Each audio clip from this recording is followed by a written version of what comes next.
उत्तर प्रदेश सरकार के बेसिक शिक्षा विभाग के मंत्री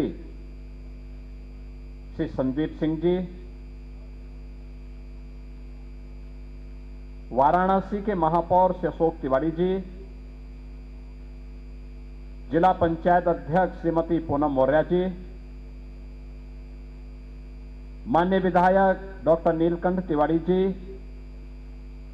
अवधेश सिंह जी, श्री त्रिभुवन राम जी,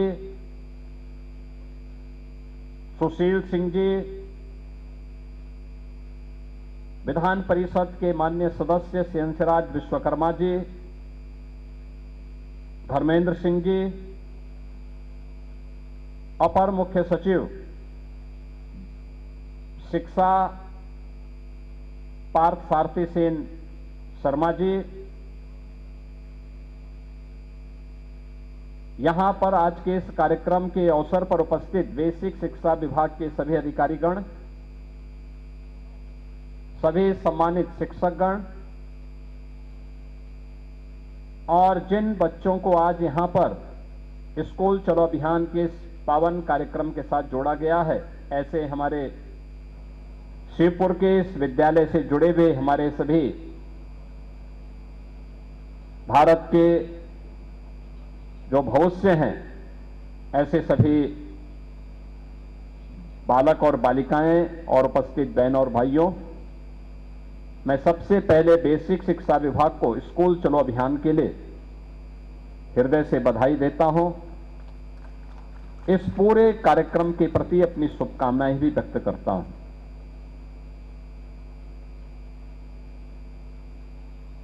मुझे याद है जब 2017 में सरकार बनी थी, तब हम लोगों ने 1 जुलाई को स्कूल चलो अभियान का शुभारंभ किया था।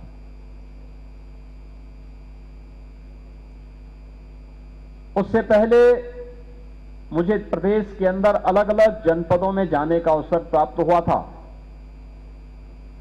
और मैंने इस बात को अनुभव किया था कि उस भ्रमण कार्यक्रम के दौरान मुझे बेसिक शिक्षा विभाग के भवन की जर्जर स्थिति और बंदी के कगार की ओर पहुंच रहे विद्यालयों की स्थिति को भी मैंने देखा था। मैं एक जनपद के एक विद्यालय में गया था जहां पर प्रधानाचार्य ने मुझसे बताया कि उनके विद्यालय में अब लगातार संख्या कम हो रही है, 10 से कम बच्चे रह गए हैं और नए सत्र में हो सकता है वे बच्चे भी ना आए। आखिर वे बच्चे जा कहां रहे हैं? जब मैंने प्रश्न किया, उन्होंने कहा साहब बच्चों में पढ़ने की रुचि नहीं। मैंने कहा बच्चों में पढ़ने की रुचि नहीं है या आप लोगों की पढ़ाने में रुचि नहीं है?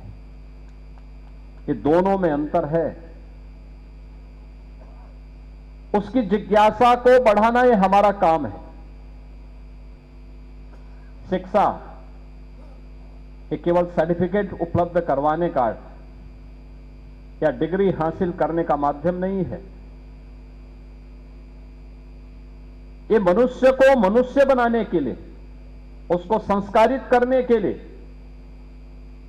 समाज और राष्ट्र के भविष्य को गढ़ने का एक सशक्त माध्यम है और उसके योजक के रूप में ईश्वर ने जो भूमिका हमारे आदरणीय गुरुजनों को दी है, शिक्षकों को दी है, अगर वह अपने इस महती जिम्मेदारी का निर्वहन करेंगे तो उसके बेहतरीन परिणाम सामने आएंगे। और मैं इस बात पर प्रसन्नता की अनुभूति कर सकता हूं कि उत्तर प्रदेश के बेसिक और माध्यमिक शिक्षा विभाग से जुड़े हुए सभी शिक्षकों ने, गुरुजनों ने मेहनत किया, परिश्रम किया, ऑपरेशन कायाकल्प को सफलता की नई ऊंचाइयों तक पहुंचाया।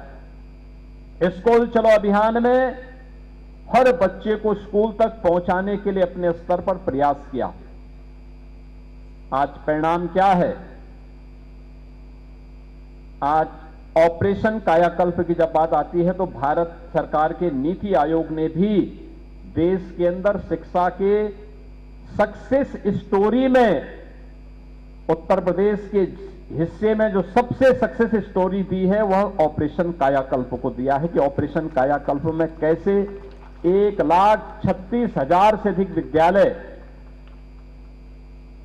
बुनियादी आवश्यक संसाधनों से युक्त हुए हैं, कैसे ऑपरेशन निपुण के माध्यम से सामान्य शिक्षा के बारे में बच्चों के मन में जिज्ञासा बढ़ी है और उन्हें अक्षर ज्ञान और अंकों का ज्ञान हुआ है।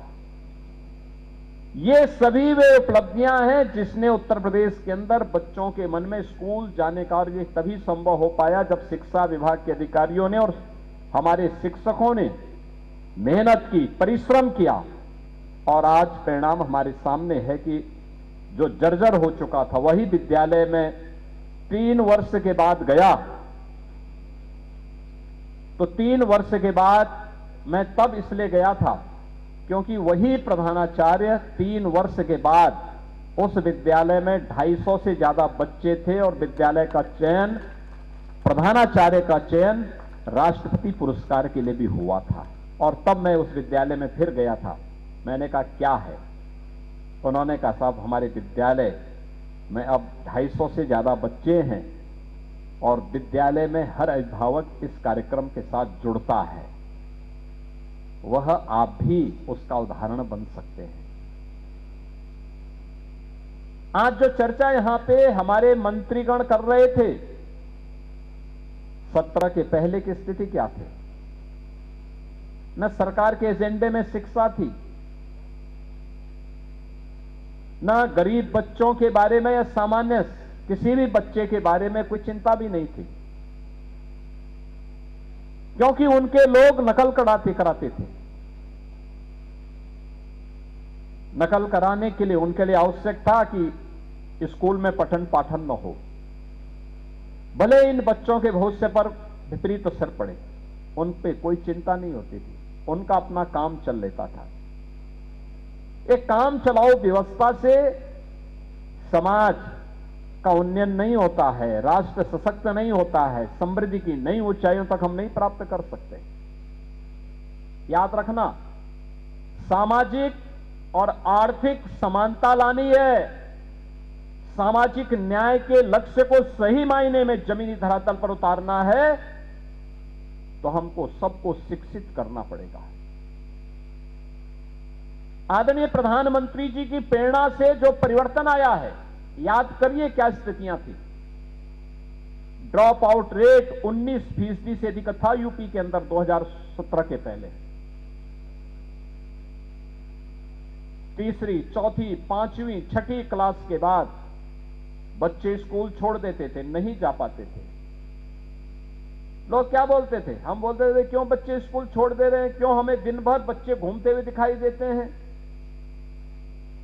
क्यों घूमते हुए दिखाई देते हैं। हमें नाराजगी व्यक्त करनी पड़ती थी कि मैं किसी रोड पे जाता हूं, मैं देखता हूं बच्चे दिन भर घूमते हैं, कोई तालाब में खेल रहा है, कोई भैंस के साथ खेल रहा है, कोई किसी मोहल्ले में वहां पर कीचड़ में ऐसे खेले जा रहे हैं, धूल में खेले जा रहे हैं, क्यों घूम रहे हैं, वो स्कूल क्यों नहीं जा रहे हैं? तो लोग कहते थे साहब स्कूल दूर है। हमने प्रदेश भर से डाटा इकट्ठा करवाए और इकट्ठा करने के बाद हम लोग इस निष्कर्ष पर पहुंचे कि वे स्कूल इसलिए नहीं जाते थे क्योंकि स्कूल में टॉयलेट नहीं थे, बालक और बालिकाओं के लिए टॉयलेट नहीं थे, पेयजल की व्यवस्था नहीं थी, असमय अस्वस्थ होते थे बच्चे। आज मुझे इस पर गौरव की अनुभूति होती है कि आदरणीय प्रधानमंत्री जी की प्रेरणा से, उनके मार्गदर्शन और उनके नेतृत्व में आज बेसिक शिक्षा परिषद के लगभग सभी विद्यालयों में बालक और बालिकाओं के लिए अलग अलग टॉयलेट, पेयजल की व्यवस्था हुई है और ड्रॉप आउट रेट 19% से घट करके आज मात्र 3% तक पहुंचा है। और मैं बेसिक शिक्षा परिषद से जुड़े हुए सभी अधिकारियों और सभी गुरुजनों से, सभी शिक्षकों से इस बारे में विनम्र अनुरोध करूंगा कि ड्रॉप आउट रेट को 0 तक पहुंचाने के लिए हमें कार्य करना है। यह आपके लिए एक उदाहरण होगा, आप अन्यों को इसका उदाहरण दे सकते हैं और ये बेसिक शिक्षा विभाग की सक्सेस स्टोरी होगी। जितना पैसा दिया गया है, याद रखना उत्तर प्रदेश में हम स्कूली शिक्षा पर 80,000 करोड़ रुपए से अधिक की राशि खर्च करते हैं। 80,000 करोड़ रुपए से अधिक की राशि। इसका रिजल्ट आना चाहिए। ये पैसा इसलिए दिया जाता है जिससे परिणाम सामने आए, और परिणाम के वाहक आप शिक्षकगण हैं, बेसिक शिक्षा विभाग के अधिकारीगण हैं। आपने मेहनत की, सरकार आपके साथ खड़ी हुई। आपने देखा होगा जहां कस्तूरबा गांधी विद्यालय नहीं थे, वहां पर उस ब्लॉक में भी कस्तूरबा गांधी विद्यालय के लिए हमने इस बजट में पैसा दे दिया। कस्तूरबा गांधी विद्यालय में गरीब बालिकाएं पढ़ती हैं, उन बच्चियों के लिए 8वीं तक की शिक्षा थी। कुछ जगहों पर हमें देखने को मिला कि बहुत सारे अभिभावक उसके बाद स्कूल नहीं भेज रहे हैं। हमने कहा नहीं, हम 12वीं तक इसको चलाएंगे, और कस्तूरबा गांधी विद्यालय 12वीं तक प्रारंभ हो गए। श्रमिकों के लिए और निराश्रित बच्चों के लिए कोई जगह नहीं थी, तो हमने अनिल राजभर जी से कहा कि भाई आप भी अपने विभाग में बीओसी बोर्ड के पैसे का इस्तेमाल करिए। श्रमिकों और निराश्रित बच्चों के लिए हम लोगों ने अटल आवासीय विद्यालय प्रारंभ किए। अब हर जनपद में पहले चरण में 2-2 सीएम कंपोजिट विद्यालय, और इस बार के बजट में भी 2-2 और विद्यालय के लिए हम लोगों ने प्री प्राइमरी से लेकर के 10-12वीं तक एक कैंपस में सभी बच्चे अत्याधुनिक शिक्षा प्राप्त कर सकेंगे, इसके लिए धनराशि उपलब्ध करवा रहे हैं। 6ठी क्लास से मैं पहली 6 वर्ष का बच्चा होगा, उसका पहली क्लास में एडमिशन होगा। लेकिन 3 से 6 वर्ष के बच्चे क्या करेंगे, उनके लिए प्री प्राइमरी के रूप में बाल वाटिका हर आंगनवाड़ी केंद्र में बनाने का कार्य युद्ध स्तर पर आगे बढ़ा है। हमने धनराशि की व्यवस्था की है। ये परिवर्तन बच्चे, मुझे याद है 17 के पहले ये बच्चे 60% से ऊपर बालिकाएं नंगे पैर चलती थी। बदन में सर्दी हो गर्मी हो एक फटी हुई कुर्ती होती थी। बालकों की भी स्थिति कमोवेश यही थी। और आज मैं कह सकता हूं बेसिक शिक्षा परिषद में पढ़ने वाले हर बच्चे के लिए ये डबल इंजन की सरकार ने साल में 2 uniform, bag, book, shoes, socks, sweater, ये सारी सुविधाएं फ्री में उपलब्ध करवाई हैं। ये एडमिशन की प्रक्रिया जैसे प्रारंभ होगी 15 अप्रैल के बाद पहले चरण में और 15 जुलाई के बाद दूसरे चरण में उन बच्चों के डीबीटी के माध्यम से सारी धनराशि उनके अभिभावक के खाते में भेजी जाएगी। लेकिन हमारे शिक्षकों का दायित्व बनता है कि हम हर अभिभावक के साथ संवाद बनाएं और संवाद बना करके हम ये व्यवस्था सुनिश्चित करें कि वे अभिभावक अपने बच्चों के लिए यूनिफॉर्म जरूर बना लें, बैग ले लें, उनके लिए बुक्स तो उपलब्ध करवाया जा रहा है, लेकिन जूता, मोजा, ये सभी यूनिफॉर्म और सर्दियों में स्वेटर जरूर खरीदें। याद रखना, हम लोग जब बनाते थे तो 800-900 रुपये में हमारा ये बन जाता था। आज हम 1200 रुपया हर अभिभावक के पास भेज रहे हैं। और मेरी अनुरोध होगा कि शिक्षकों का दायित्व बनता है कि सारे बच्चे अपने यूनिफॉर्म में आए, उनको बताना पड़ेगा।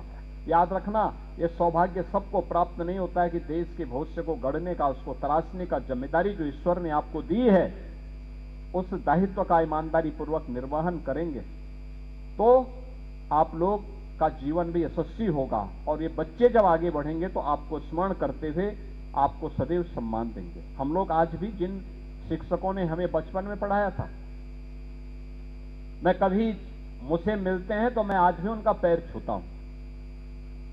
आज भी मैं पैर छूता हूं। मैं ये नहीं बोलता हूं कि मैं सन्यासी हूं, मैं नहीं छूंगा। नहीं, मेरे गुरुजन थे, मैं उनका आज भी सम्मान करता हूं। मैं ये नहीं मानता कि वे मुझे बेसिक शिक्षा में पढ़ाए थे, उन्होंने मुझे अक्षर ज्ञान कराया और इसलिए मैं आज भी उनको सम्मान देता हूं। मैं जाता हूं, जब भी जाता हूं उनको बुलवा करके उनको सम्मान करता हूं, उनका अभिनंदन करता हूं और कभी मेरी मुलाकात होती है तो उनका पूरा आदर भी करता हूं। और मुझे लगता है ये संस्कार आपको अपने बच्चों के अंदर भरने पड़ेंगे।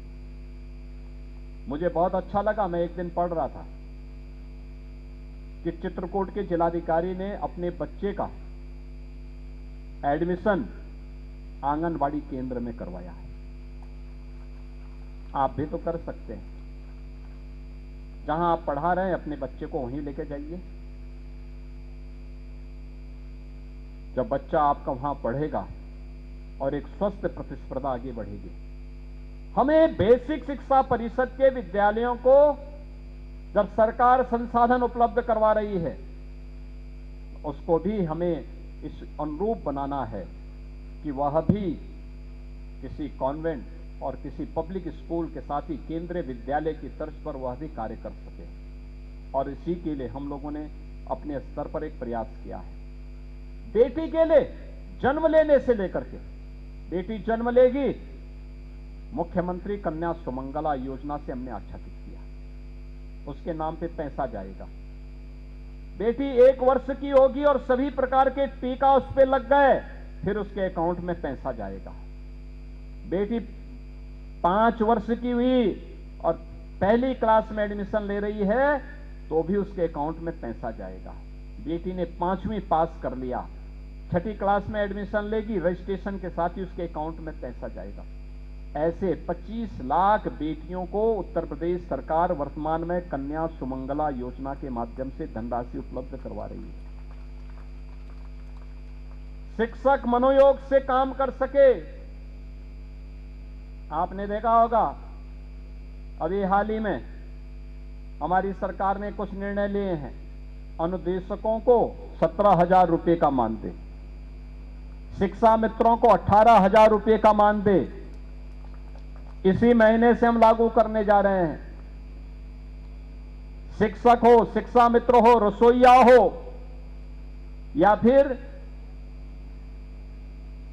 अनुदेशक, इन सभी को हम लोगों ने व्यवस्था की है 5 लाख रुपए की कैशलेस स्वास्थ्य की सुविधा उपलब्ध करवाने के लिए सरकार उसमें योगदान कर रही है। आप कार्य करिए, सरकार आपके साथ में है। और मेरी आप सबसे अनुरोध होगा, 1 से लेकर के 15 अप्रैल तक, 15 दिन तक स्कूल चलो अभियान के साथ हर शिक्षक को जुड़ना चाहिए।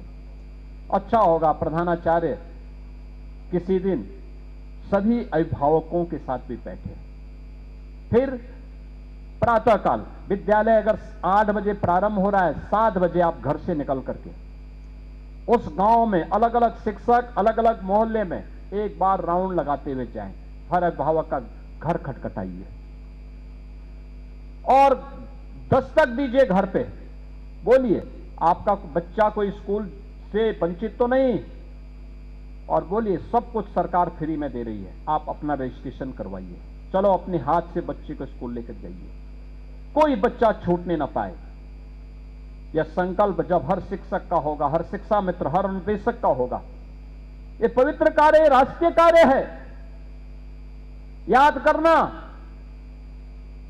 जब एक बच्चा साक्षर होता है तो समाज साक्षर होता है और राष्ट्र समृद्धि की नई ऊंचाइयों को प्राप्त करता है। याद करना, जब एक बच्चा निरक्षर होता है तो समाज निर्धन होता है और प्रदेश या देश बीमारू बनता है। हमें बीमारू नहीं बनने देना है।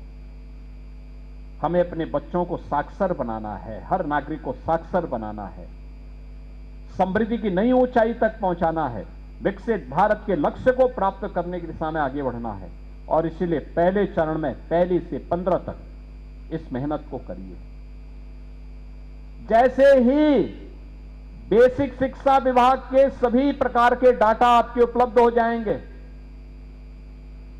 कितने बच्चे कहां एडमिशन लिए हैं, को टोटल कितने बच्चे हैं, तत्काल आपके बीओ के माध्यम से बेसिक शिक्षा अधिकारी, इन सब का दायित्व बनता है कि वे इन सबको उसके साथ जोड़ें। और जैसे सारे डाटा आप अपलोड कर लेंगे, उसके अगले ही 3-4 दिन के अंदर लखनऊ में एक समारोह करके उन बच्चों का सारा पैसा हम डीबीटी के माध्यम से उनके अभिभावक के खाते में भेज देंगे। और तत्काल हमारा दायित्व होना चाहिए कि 15 अप्रैल से लेकर के 30 अप्रैल के बीच उन बच्चों के लिए यूनिफॉर्म, जूते, मोजे, ये सारी कुछ खरीदने के लिए हमें उन अभिभावकों की बैठक कर लेनी चाहिए। ये सभी कार्यक्रम एक अनवरत प्रक्रिया का हिस्सा बनना चाहिए। हमारा प्रयास होना चाहिए कि इस दौरान हम व्यवस्थित रूप से सारे कार्यक्रमों को आगे बढ़ाएं। जुलाई में जब स्कूल खुले उससे 5 दिन पहले आप बेसिक शिक्षा परिषद के विद्यालयों को खोलिए, साफ सफाई करिए। ग्रीष्मावकाश के कारण अगर कहीं पे कोई अव्यवस्था फैली है, कहीं कोई खरपतवार जमा है, गंदगी है, उसको हटाइए, साफ करिए, व्यवस्थित अपने विद्यालय की व्यवस्था को आगे बढ़ाइए। और उस दौरान देखिए पानी स्वच्छ रहे, टॉयलेट साफ सुथरे रहे। इस सभी प्रक्रिया 5-7 दिन के अंदर पूरा करते हुए फिर 1 जुलाई से लेकर 15 जुलाई के बीच हमारा प्रयास होना चाहिए। जो बच्चे आ गए हैं उनको सामान्य पाठ्यक्रम के साथ जोड़ने की तैयारी, जो स्कूल नहीं आए हैं फिर से वही प्रक्रिया, स्कूल चलो अभियान का दूसरा चरण फिर उस दौरान चले और एक भी बच्चा छूटने न पाए। ये हर विद्यालय का अपना कार्य क्षेत्र होना चाहिए।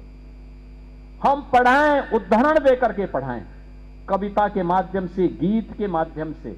अगर आप उन बच्चों को बताएंगे, छोटे छोटे फॉर्मूला बना करके समझाएंगे, वो बच्चा आसानी से समझ जाएगा।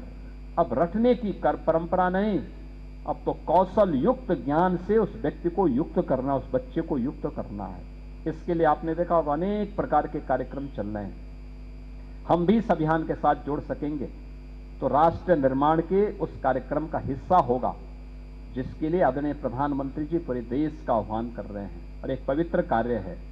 याद रखना, हर व्यक्ति के सामने बड़ा बनने, यशस्वी बनने का अवसर आता है। जो उस अवसर का लाभ लेता है, उसके अनुरूप अपने आप को ढालता है, उसका जीवन यशस्वी बन जाता है। और जो उससे वंचित होता है वो जीवन भर अपने कृत्यों के लिए अपने आप को कोड़ता रहता है। ये कोड़ने का समय नहीं है, यशस्वी बनने का समय है। राष्ट्रीय अभियान का हम हिस्सा बने, हर बच्चे को स्कूल लेकर के जाएं। इस कार्य के साथ अगर आप जुड़ेंगे तो वह बच्चा जो पढ़ लिख जाएगा, संस्कारित होगा, वह आपको सदैव स्मरण करके आपके प्रति कृतज्ञता ज्ञापित करेगा। और जब कभी भी जीवन के किसी मोड़ पे आप भी उससे मिलेंगे तो आपको भी वह सम्मान देने देगा, आपको भी आपके प्रति भी एक कृतज्ञता का भाव उसके मन में होगा।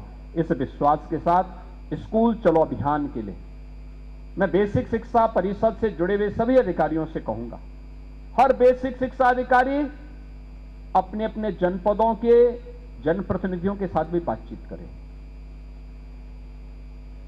हर बीओ की जिम्मेदारी होती है कि स्कूल चलो अभियान में चेयरमैन हो, ब्लॉक प्रमुख हो, माननीय विधायक हो, माननीय सांसद हो, विधान परिषद के सदस्य हो, महापौर हो, इन सबको भी, जिला पंचायत अध्यक्ष हो, जिला पंचायत सदस्य हो, इन सबको भी सहभागी बनाएं। ग्राम प्रधान, क्षेत्र पंचायत समिति के सदस्य, ये सभी उस अभियान का हिस्सा बने।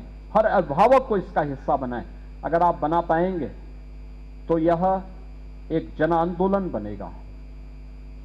आपके कार्यों को लोग एप्रिशिएट करेंगे, उसकी सराहना करेंगे। स्कूल का वातावरण आध्यात्मिक बनाइए, अराजकतापूर्ण नहीं। परस्पर संवाद कैसे होना चाहिए, उसके अनुरूप अगर आप इस कार्यक्रम को आगे बढ़ाएंगे, बच्चों के सर्वांगीण विकास की दिशा में आपका प्रयास, यह देश की प्रगति के लिए, भारत की समृद्धि के लिए, विकसित और आत्मनिर्भर भारत की संकल्पना को साकार करने में एक बड़ी भूमिका का निर्वहन करेगा। इस विश्वास के साथ बाबा विश्वनाथ की इस पावन धरा पर हम सब स्कूल चलो अभियान के शुभारंभ के इस कार्यक्रम के अवसर पर बेसिक शिक्षा परिषद को हृदय से बधाई देते हैं, अपनी शुभकामनाएं देते हैं, विश्वास करते हैं कि अपने लक्ष्यों को प्राप्त करें। याद करना, 9 वर्ष में हमने लगभग 60 लाख बच्चों को बेसिक शिक्षा परिषद के स्कूलों में नए जोड़ा है। और इस बार जितने भी बच्चे अभी बाहर हैं, हर वह बच्चा जो 3 से 6 वर्ष 5 वर्ष के बीच का है, वह तो आंगनबाड़ी में जाएगा, बाल वाटिका में जाएगा। और 6 वर्ष का हर बच्चा, 5 वर्ष से ऊपर का हर बच्चा प्राइमरी स्कूल में अपना नाम लिखवाएगा। इस विश्वास के साथ हम सब इस अभियान का हिस्सा बनेंगे। आप सबके प्रति मेरी मंगलमय शुभकामनाएं हैं।